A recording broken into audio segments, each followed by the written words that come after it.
Okay, तो अभी हम लोग आ चुके हैं चैप्टर 4 पे। चैप्टर 3 हो गया खत्म, चैप्टर 4 में आ गए हैं, हैबिट्स इन बिजनेस ऑर्गेनाइजेशन। तो हैबिट पर्सनल नहीं होती, हैबिट बहुत विस्तृत नाम है, हैबिट आदत बहुत विस्तृत नाम है। बिजनेस में भी इसका रूप होता है। अगर आपका बिजनेस है तो आप इन्हें यूज़ कर सकते हैं।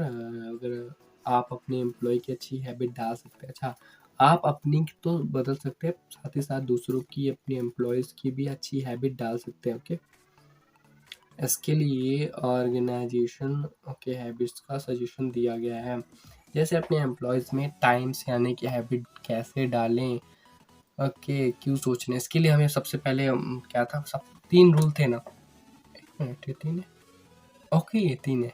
तो इसके लिए 3 रूल थे, 3 रूल, जिनमें से पहला पहला रूल था क्यू, एंड दूसरा रूल था रूटीन, और फिर तीसरा रूल था रिवॉर्ड। तो पहला रूल ये था कि क्यों डालना एम्प्लॉयज़ के, मतलब टाइम पे आने के लिए उनको, जैसे उन्हें बोलो कि अलार्म लगा लें, तो ये क्यों पूछेगा कि हाँ हमें टाइम पे जाना है। तो आप ही मान लीजिए कि एम्प्लॉय टाइम पे आए तो आप उनकी तारीफ करो तो ये उनको रिवॉर्ड मिल जाएगा। पर 1 मिनट, रूटीन, अच्छा 1 मिनट, क्यों रिवॉर्ड मिल जाएगा जब उनको, तो फिर वो डेली ऐसा करेंगे, फिर उनका रूटीन बन जाएगा, सिंपल। तो चैप्टर 4 भी यहाँ पे ख़त्म होता है। अब चैप्टर 5 शुरू होता है। ओके, बहुत एक्साइटेड हूँ मैं। चैप्टर 5 में विल पावर, आत्मशक्ति, भाई बहुत अच्छी चीज़ मुझे लग रही है। विल पावर तो मेरी भी बहुत कमज़ोर है, मुझे भूख बहुत लगती है, मैं खा भी बहुत लेता हूँ, लेकिन लगता नहीं है वैसे। लेकिन कोई बात नहीं, विल पावर में स्ट्रॉन्ग नहीं है वैसे। जिन लोगों की विल पावर स्ट्रॉन्ग होती है वो कभी भी स्मोकिंग, ड्रिंकिंग, ड्रग्स आदि की आदत में, झमेले में पड़ते ही नहीं है। मक्खी, ओके, विल पावर मेरी मजबूत है, मक्खी कुछ नहीं करूँगा मैं उसको छू ही नहीं पा रहा। ओके, विल पावर के भी ऊपर एक एक्सपेरिमेंट किया गया है जिसका नाम मार्स मैलो एक्सपेरिमेंट था। तो आइए उसको भी पढ़ लेते हैं। मार्स मैलो स्टडी, एक बार कुछ बच्चों के ऊपर मार्स मैलो स्टडी की गई है। उससे क्या गया कि वो मार्स मैलो को खा सकते हैं। ओके, हाँ, एक बार कुछ बच्चों को मार्शमैलो दिए गए और फिर उनसे कहा गया कि वो मार्शमैलो खा सकते हैं, लेकिन अगर 15 मिनट वेट करेंगे तो उन्हें मार्शमैलो, एक और मार्शमैलो दिया जाएगा। ओके, एक मिनट मैं एक काम कर लेता हूँ।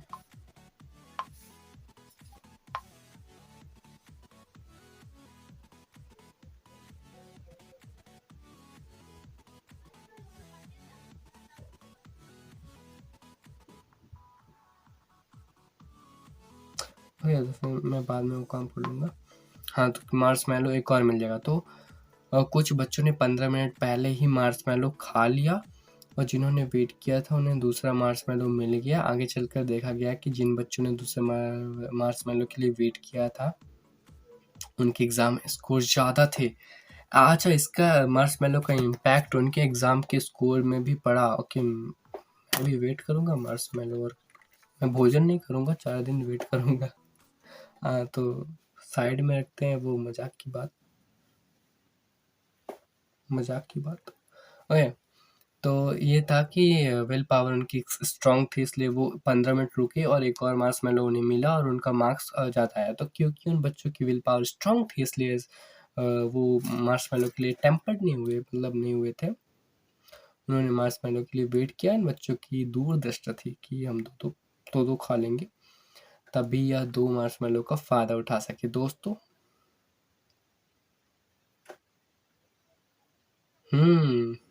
खुल जाएगी पोल्स ब्लॉगर्स की। ओके, दोस्तों ब्लॉगिंग में भी यह देखा जाता है कि नए ब्लॉगर जो होते हैं ना, वो 3 से 6 महीने में क्या पैसा अर्न करना चाहते हैं।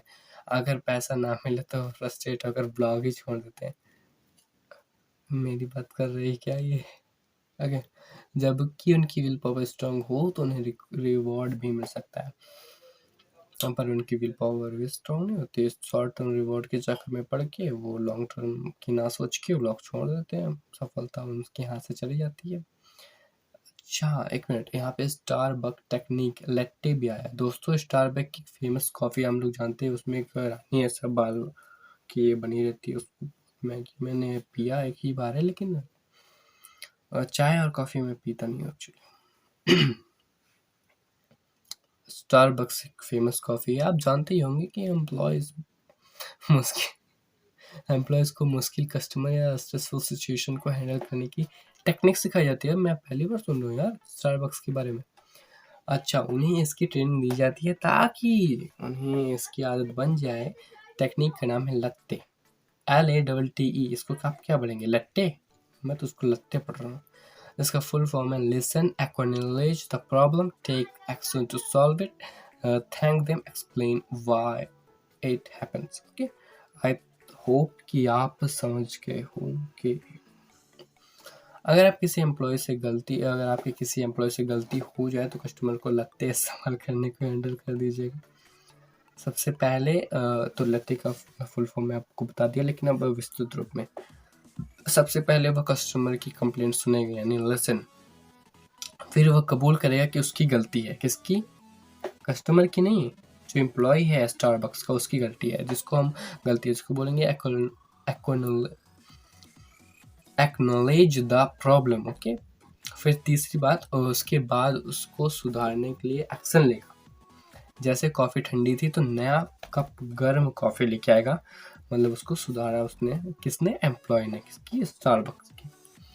और बाद में कस्टमर को बताया कि ऐसा क्यों हुआ, ताकि कस्टमर संतुष्ट रहे, जिससे उनकी सेल लगातार ग्रो होती जाए। बिल्कुल इस चैनल की तरह ग्रो करवा दो। तो दोस्तों ये स्टेप आप भी अपनी लाइफ में उठा सकते हैं और आनंद ले सकते हैं बिल्कुल अच्छी जीवन का। हैबिट बदलो, वही है, विल पावर बढ़ाओ। ये बहुत लोग बॉस की डांट सुनकर परेशान हो जाते हैं, लेकिन आपको पता है क्या करना है। इसको आपको मैच्योरिटी लेवल एक अलग ही स्तर पर पहुंचाएगा। अच्छा, ये बता रहे हैं इससे आपका मैच्योरिटी लेवल अलग ही लेवल पे पहुंच जाएगा। जो करना है, आपकी लाइफ प्रॉब्लम खत्म हो जाएंगी। Okay, chapter 6।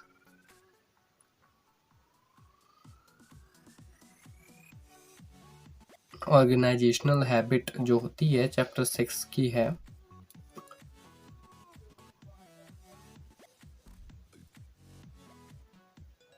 Okay, organisational habit को हम बहुत लंबा पड़ जा रहा है, इसको हम इंस्टीट्यूशन हैबिट भी कह सकते हैं। ठीक है, इसको इंस्टीट्यूशन हैबिट या फिर इंस्टीट्यूशन रूटीन बोल देंगे।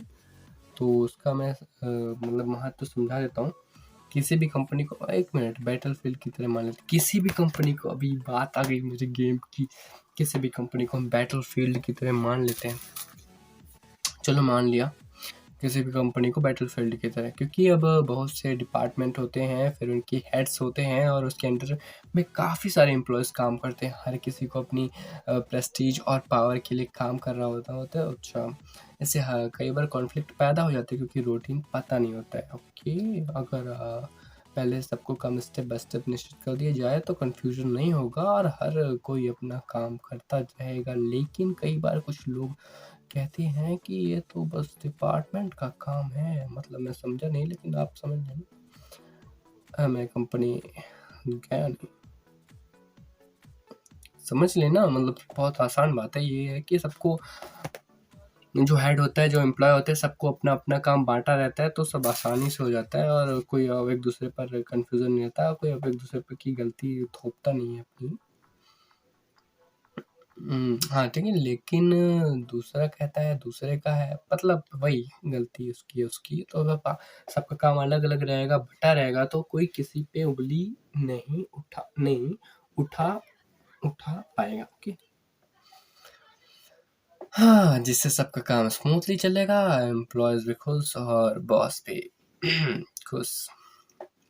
इससे वे जल्दी सीख जाते हैं, लेकिन माइक्रो मैनेज किया जाए तो रूटीन से हेट करते हैं। माइक्रो मैनेज क्या है? अच्छा, माइक्रो मैनेज ये कि ज़्यादा उस पे एम्प्लॉयज़ पे थोप देना बॉस का, वो कि चलो वो करो, चलो वो करो, फिर वो करो। बॉस की लगातार ताने और डांट सुनना माइक्रो मैनेज।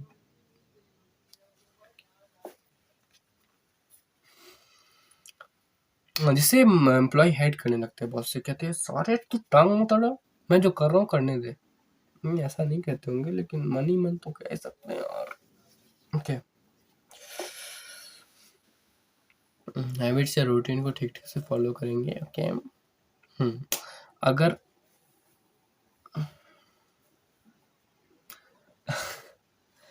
एम्प्लॉयज़ को कुछ डिसीजन लेने की आज़ादी दीजिए, माइक्रो मैनेज मत कीजिए, हर चीज़ में टांग मत अड़ाइए। अच्छा, ये बॉस के लिए बोला गया। तभी एम्प्लॉयज़ उन हैबिट और रूटीन को ठीक से फॉलो करेंगे और आपका बिजनेस बिल्कुल धड़ल्ले से उठ जाएगा और मज़े ही मज़े।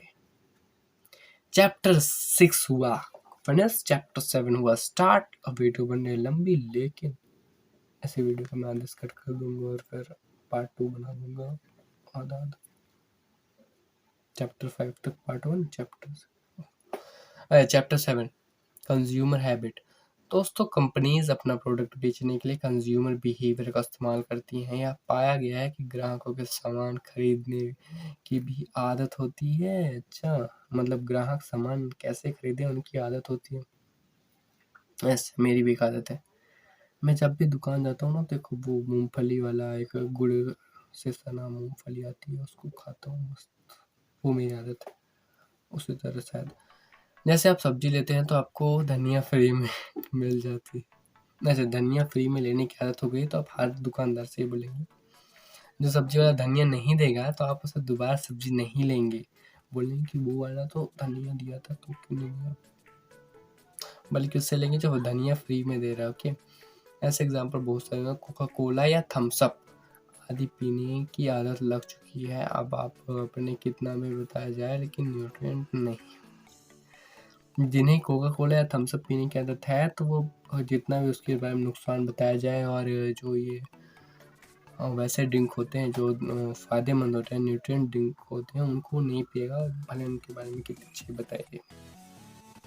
कोई कंपनी वाला प्रोडक्ट क्यों एडवर्टाइज करती है, ताकि आपके दिमाग में ये सिग्नल मिलता रहे कि प्रोडक्ट खरीदो खरीदो खरीदो खरीदो, जल्दी जल्दी खरीदो। कंज्यूमर बिहेवियर या साइकोलॉजी अपने आप में ही एक साइंस की ब्रांच है जो इकोनॉमी को काफ़ी प्रभावित करती है। सोचने का तरीका कंज्यूमर्स का, और एडवर्टाइजर्स जो एडवर्टाइजमेंट के जरिए हम पर थोप देते हैं कोई भी सामान, तो वो एक इकोनॉमी को काफ़ी प्रभावित करती है। और यही है कि विदेशों का माल बिकेगा अपने देश में, मतलब उसकी एडवर्टाइजमेंट करेंगे विदेशी लोग, क्योंकि अपने देश के लोगों के पास तो पैसे नहीं है। जो कंपनी खोला है वो एडवर्टाइजमेंट कैसे करेगा। अगर आपको अपना बिजनेस लगाना है या प्रोडक्ट बेचना है तो साइकोलॉजी समझनी चाहिए, तभी बिजनेस सक्सेसफुल होगा। ओके, चैप्टर 7 भी फिनिश होता है। Chapter 8 personal habits. अभी तो हमने बिजनेस और इससे बात की थी। सबसे पहले फर्स्ट और सेकंड चैप्टर पे हमने अपने बारे में बात किया था, अपने बारे में और एक मिनट, ओके, अपने बारे में। और अभी चैप्टर 8 में आ चुका है फिर से पर्सनल हैबिट। तो बहुत लोग में पर्सनल हैबिट्स होती है जिनके कारण वो सोसाइटी में सक्सेसफुल, सोसाइटी नहीं बिल्कुल अपने देश में, अपने हर जगह सक्सेसफुल होते हैं यार। तो दोस्ती करना, खुश रहना, मतलब ये बता रहे हैं जो सक्सेसफुल।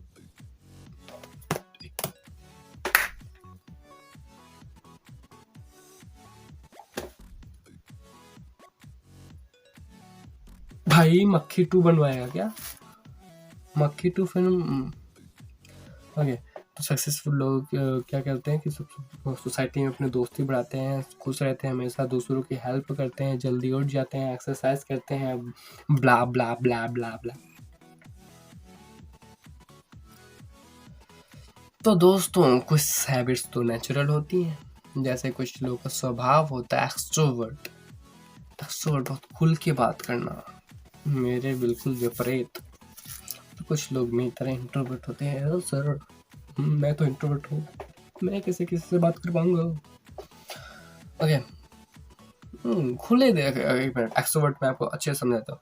एक्सट्रोवर्ट वो लोग होते हैं जो खुले दिल के होते हैं और जल्दी दूसरों में घुल मिल जाते हैं, और वो जल्दी दोस्त भी बना लेते हैं, और आगे से वो दोस्ती का हाथ बढ़ाते हैं कि हेलो सर। और कुछ लोग इंट्रोवर्ट होते हैं, वो बहुत साय होते हैं, और इतना जल्दी लोगों से दोस्ती करना नहीं पसंद करते, और वो अलोन रहते हैं, अकेले रहते हैं, और बुरी बात नहीं है। अच्छा, इंट्रोवर्ट होना कोई बुरी बात नहीं है। बहुत से जीनियस इंट्रोवर्ट होते हैं, लेकिन कई बार आपको कनेक्शन बनाने की ज़रूरत होती है, इसके लिए लोगों से बात करनी पड़ती है। अगर आप इंट्रोवर्ट हो तो आप कई सारी चीज़ें मिस कर जाओगे। अगर आप इंटेलिजेंट नहीं हो तो आपको एक्सट्रोवर्ट होना पड़ेगा। इंट्रोवर्ट बने रहने से आपका सम्मान दुनिया में होगा नहीं। और दूसरी बात, जैसे आप एक मिनट में आप देसी देसी उदाहरण लेता हूँ, कि जैसे आप किसी उसमें गए, मान लो पार्टी, या फिर किसी के इनविटेशन में गए, किसी की शादी या फिर किसी घर में कोई कार्यक्रम हुआ, फंक्शन हुआ, आप उसमें गए और आप अभी भोजन कर रहे हो और आपको चाहिए बीच में पूड़ी या फिर रोटी। तो अभी आप अगर एक्सट्रोवर्ट हो, कहोगे अंकल जी रोटी आने दो यार, खत्म हो गई, बिल्कुल खा लोगे। अगर आप इंट्रोवर्ट हो गए तो बोलोगे अभी आप सब्जी को चाटो, सब्जी के आलू खाओगे और जो कुछ होगा वो खाओगे, रोटी आप मांगोगे नहीं, खाली पेट घर आ जाओगे। ये नहीं, ऐसा नहीं होना चाहिए। आपको हमें अगर आप इंटेलिजेंट नहीं हो, अगर आप इंटेलिजेंट हो गए, काफ़ी समझदार हो गए, आपको लोग जानते होंगे, तो कहेंगे यार भाई इसको लाओ, लाओ भाई कैसे बैठा है भाई, इसकी यहाँ पे पूरी खत्म हो गई, इसके यहाँ पे ये हो गया, इसके यहाँ पे हो गया, लाओ लाओ। तो ये इंट्रोवर्ट एक्सट्रोवर्ट, अगर आप इंट्रोवर्ट हो, इंटेलिजेंट नहीं हो, बस इंटेलिजेंट होना चाहिए, तो मेरी तरफ से सुझाया गया। आप वो भी कर सकते हो, बाकी योर मर्जी। ऐसी ही आपको कोई भी आदत बनानी है जिसे आप रिवॉर्ड से लिंक करें, और हर सुबह एक्सरसाइज करने, कपड़े और बैग के सामने सामने रखें, अच्छा उन्हें देखकर एक्सरसाइज कैसे। ओके, ये वहाँ से बोल रहे हैं कि एक्सरसाइज करने की अगर आपको आदत बनानी है तो एक्सरसाइज वाले कपड़े और एक्सरसाइज वाले इक्विपमेंट्स वाले बैग सामने रखें। भाई हम तो इन्हीं कपड़ों में एक्सरसाइज कर लेंगे, अपना देसी आदमी। ओके, चैप्टर 8 भी फिनिश। अब चैप्टर 9 आ चुका है, quite bad habits. Quit bad habits. Okay, ये मतलब था क्वाइट नहीं क्विट, यानी बुरी आदतों को छोड़ना, मतलब पूरी तरह से अपनी जिंदगी से। ये मक्खी से मैं परेशान हो गया दोस्तों। हर किसी को कभी ना कभी कई बुरी आदत लग जाती है, कुछ उनसे छुटकारा प्राप्त कर लेते हैं और कुछ उन्हीं में ही स्ट्रगल करते रहते हैं। बुरी आदतों को रिप्लेस करने का तरीका तो ऊपर बताया है, अब एक बार और रिवीजन कर देता हूँ। जैसे कि हाँ, मैं बताया था मैं गेम खेलता था, फिर मैं लिखने लगा, अपनी हैंड राइटिंग भी सही आने लगी और जो लिखा रहता उसको याद भी होने लगा, थोड़ा सा नॉलेज भी अपना गेन हुआ और इंटेलिजेंट हो गया थोड़ा सा। अल्कोहल की आदत है तो यह तो सोचो कि लीवर खराब होगा, कैंसर हो जाएगा, हॉस्पिटल का बिल भरना पड़ेगा। लेकिन नहीं, अल्कोहल तो पीना ही है यार, हैबिट सुधारो अपनी, अल्कोहल मत पियो। बताया तो लीवर खराब होगा, कैंसर हो जाएगा। ओके, मतलब लाइफ पेन ही पेन से भरी होगी, बड़ा दुख है भाई। फिर फैमिली मेंबर्स और फ्रेंड्स को बोलो कि आपकी मदद करें इस सफर में। ओके, तो यहाँ पे ये बताया जा रहा है कि अगर आप अल्कोहल को छोड़ रहे हो ना, तो विड्रॉल की स्थिति में कैसे सिम्टम्स आते हैं। आप इंसान चिड़चिड़ा हो जाता है कि यार दारू मिल जा, दारू कहाँ गई, बहुत गुस्सा करता है, बिल्कुल सिर दर्द और ये एसोमोनिया, बॉडी हैच, मतलब पूरा शरीर बदन दर्द करता है, आदि होने लगता है। ऐसे में परिवार को उन्हें समझना होगा। और एक मिनट, मेरी आँख छोटी हो रही है क्या? इधर ज़्यादा लाइट आ रही है। ओके, तो उनकी मदद करनी पड़ेगी। फैमिली मेंबर्स को आपकी नई आदत के बारे में क्यों देना होगा। ओके, अब तभी आपकी आदत पुरानी वाली बदलेगी, वो आपको याद दिलाते रहेंगे। इससे आपको नई आदत डालने में आसानी होगी, और जैसे रोज आधा घंटा घूम सकते हैं, स्विमिंग कर सकते हैं, आपको अच्छा लगेगा। अगर आप अल्कोहल पीते हैं तो, अगर नहीं पीता और उसको छोड़ना चाहते हैं तो नहीं पीते हैं, अगर कोई आपकी और बुरी हैबिट है तो आप उसे छोड़ने का प्रयत्न कर सकते हैं। फैमिली मेंबर्स को कह सकते हैं, मॉम, डैड, मम्मी, पापा, माते, अम्मा, अम्मी जान, कुछ भी कह सकते। आई, माई, मुझे ये है, मुझे वो है, तो आप मेरी मदद करो और मेरी ज़िंदगी को बैलेंस करने में, मुझे मेरी ज़िंदगी में खुशियाँ भरने में मदद करो। मैं ये चीज़ छोड़ना चाहता हूँ। तो 1 मिनट। ओके, तो समाप्त हो चुकी है कहानी का नाम क्या था? समाप्त हो चुकी है the powers of habit. The power of habit मैं समरी सुना रहा था हिंदी में। तो दोस्तों, ये the power of habit summary पढ़ के सुन के आपको काफ़ी अच्छा लगा होगा। नीचे कमेंट्स में बताइएगा कि आपको कौन सी आदत छोड़नी है और कौन सी न्यू आदत डेवलप करनी है। तो आपको सबसे पहले करना क्या है कि शुरू में तो आपको करना था कि लाइक करना, फिर कमेंट, तो अभी करना है कि आपको कौन सी आदत बुरी कौन सी आदत है और कौन सी आदत को छोड़ना है। एक आदत नहीं होगी, 2-3 आदत होगी, तो उसको छोड़ना है और कौन सी आदत बनानी है और किस आदत, जो मेन आदत है, उस आदत से पूरे आदतों को पीछे छोड़ के ज़िंदगी में आगे निकलना है। तो उम्मीद है आपको ये Hindi summary the power of habits की हिंदी समरी सुन के काफ़ी अच्छा लगा होगा। ये दोनों पार्ट्स को अच्छे लगे होंगे, पार्ट 1, पार्ट 2। पार्ट 1 थोड़ा लंबा था लेकिन पार्ट 2 काफ़ी आसान और सरल था। तो आई होप कि आपको वीडियो पसंद आई हो और शेयर भी कर देना कि अभी। Thank you, good bye.